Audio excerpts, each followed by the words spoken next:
Hello everyone, मैं विनोद स्वरूप, आपका language coach. New way of learning, easiest way of learning के आज के इस वीडियो में आपका स्वागत करता हूँ। आज के वीडियो में कॉम्प्लेक्स सेंटेंस के एडवर्ब क्लॉज को डिस्कस करने वाले हैं। जी हाँ, ये सिंथेसिस जो लेसन चल रहा था उसी का पार्ट है और लास्ट पार्ट है। इसके बाद सिंथेसिस ख़त्म हो जाएंगे। तो एडवर्ब क्लॉजेज जो होते हैं उन्हें आज हम डिस्कस करने वाले हैं। देख लेते हैं क्या होते हैं adverb clauses. The clause which is used as an adverb or at the place of an adverb is called adverb clause. जो क्लॉज एडवर्ब की तरह यूज़ होता है या एडवर्ब की जगह यूज़ होता है उसे हम एडवर्ब क्लॉज कहते हैं। जैसे I finish my work I will go for a walk, और इसे हम कनेक्ट कर सकते हैं जैसे when I finish my work I will go for a walk.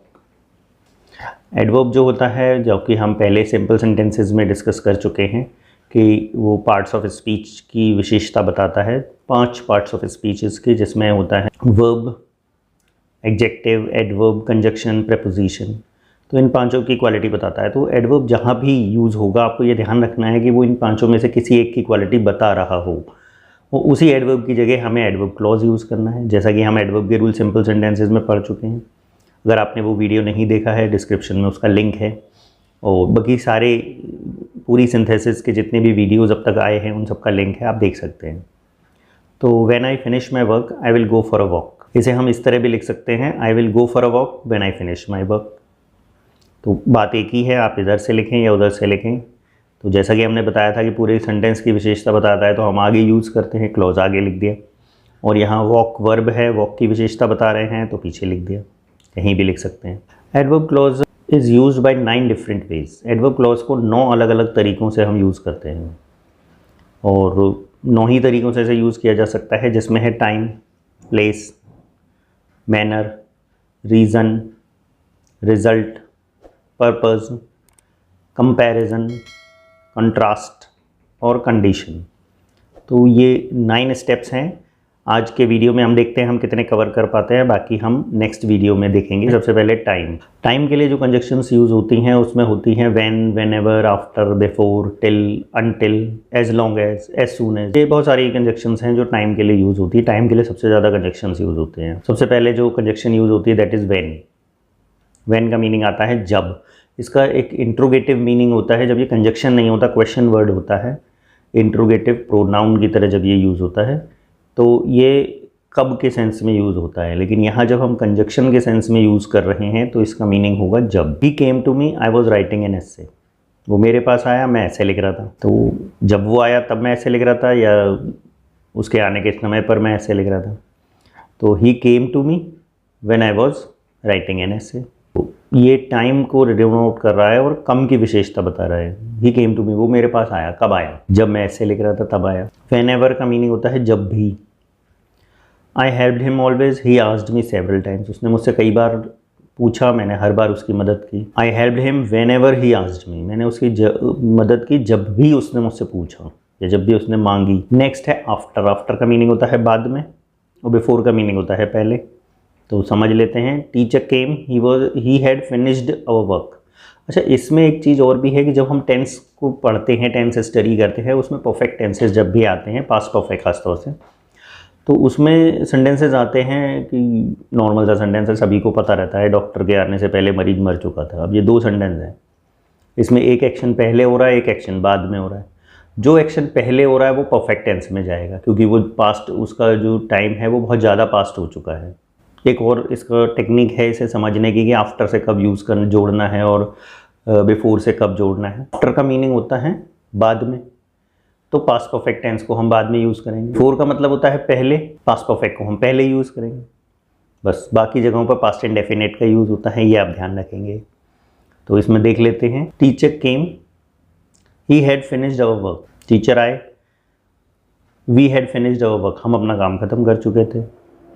तो teacher came after we had finished our work. After का मतलब बाद में, मतलब वो आए जब हम अपना काम ख़त्म कर चुके थे। अब इसमें सेम है, जैसे teacher came we had finished our work, तो बिफोर का मतलब पहले, तो पास्ट परफेक्ट पहले, जैसे we had finished our work before teacher came. तो ये ध्यान रखने की बात है कि आफ्टर का यूज़ कब होता है, बिफोर का यूज़ कब होता है। एक ही एग्जाम्पल है, इसे आफ्टर से भी कनेक्ट किया जा सकता है और बिफोर से भी कनेक्ट किया जा सकता है। नेक्स्ट है टिल। टिल का मीनिंग होता है तक, एक लिमिट तक। Wait here I will come, और ये अफर्मेटिव में यूज़ होता है, नेगेटिव में टिल का यूज़ नहीं होता, अनटिल का होता है, ये ध्यान रखेंगे। Wait here till I will come, मेरे आने तक वेट करिए। अनटिल, अनटिल नेगेटिव के साथ आता है, जैसे मैं लिखा है डोंट गो आई विल कम, जाना मत मैं आऊँगा, don't go until I will कम, जब तक मैं आ ना जाऊँ, ठीक है। तो एक लिमिट के साथ है ये, अनटिल का यूज़ नेगेटिव के साथ ही होता है, ये ध्यान रखें। नेक्स्ट है एज लॉन्ग एज, जब तक की। You need me I will stay with you, तुम्हें मेरी ज़रूरत है, मैं तुम्हारे साथ रहूँगा। I will stay with you as long as you need me, मैं तुम्हारे साथ रहूँगा जब तक तुम्हें मेरी ज़रूरत है। एज सून एज का मीनिंग होता है जैसे ही। She heard the news she started crying, उसने खबर सुनी और वो रोने लगी। She started crying as soon as she heard the news, मतलब जैसे ही खबर सुनी वैसे ही रोने लगी, इमीडिएटली। तो एज सून एज जो है वो इमीडिएटली को भी शो करता है। नेक्स्ट है प्लेस। प्लेस के लिए दो ही कंजक्शन है, वेयर और वेयर एवर। वेयर एवर का मीनिंग होता है जहाँ भी। Modi ji was welcomed he went many places, उनका स्वागत हुआ, वो बहुत जगहों पर गए। Modi ji was welcomed wherever he went, जहाँ भी वो गए उनका स्वागत हुआ। वेयर मीन्स जहाँ। आई found my purse I left it somewhere, मुझे मेरा पर्स मिल गया, मैंने उसे कहीं रख दिया था। I found my purse where I left it, जहाँ छोड़ा था, जहाँ भूल गया था वहीं मिला। नेक्स्ट आता है मैनर। मैनर है एस और सो, ये कोरिलेटिव कंजक्शन है, जैसा इसमें डॉट डॉट डॉट दिया हुआ है, इसमें सेंटेंस का कुछ पार्ट ऐड करना होता है हमें बीच में। तो इसका मीनिंग होता है जैसा और वैसा। You will reap the same what you sow, sow means बोना, किसी चीज़ को बोते हैं, और रीप मीन्स काटना।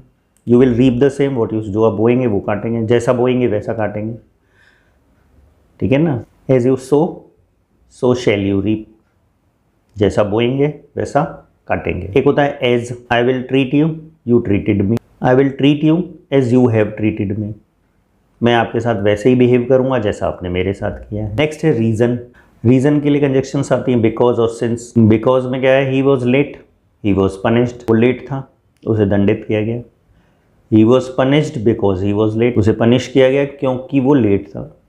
अब सिंस में चूंकि, ये मैथ में हम 3 डॉट्स के थ्रू इसे मतलब डिस्क्राइब करते हैं, ये वही है। He was late he was punished, since he was late he was punished, चूंकि वो लेट था इसलिए उसे पनिश्ड किया गया। आज के वीडियो में हम ये 4 ही चीज़ों को डिस्कस कर रहे हैं, इसकी जो बाकी की कंजक्शंस हैं वो अगले वीडियो में आप तक पहुंचेंगे, बिकॉज अदरवाइज ये वीडियो बहुत लेंदी हो जाएगा। पढ़ते रहें, देखते रहें, कीप वॉचिंग, कीप प्रैक्टिसिंग।